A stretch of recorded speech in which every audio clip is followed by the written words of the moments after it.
យើងខ្ញុំមិនចែកចាយពូជបាទឲ្យបងប្អូនយាយតាពូមីងចិញ្ចឹម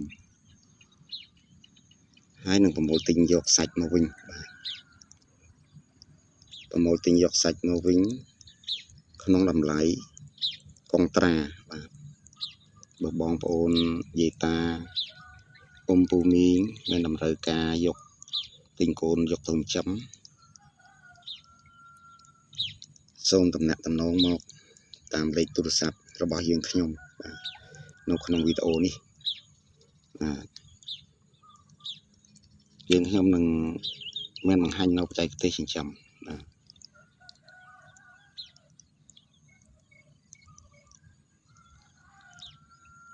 អ្វីដែលតាក់ទងនៅក្នុងបច្ចេកទេសសូមបងប្អូន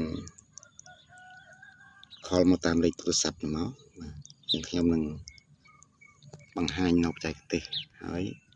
ប្រមូលទិញយកផលិតផលថាជាបងប្អូនបានប្រមូលផលប្រមូលទិញយកមកវិញទាំងអស់បាទកុងត្រាក៏បាន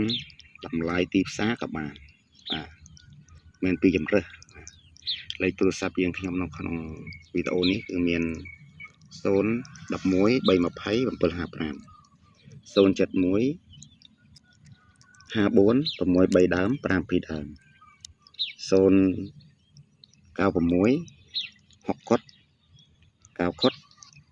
658បាទសូមអរគុណច្រើនអរគុណ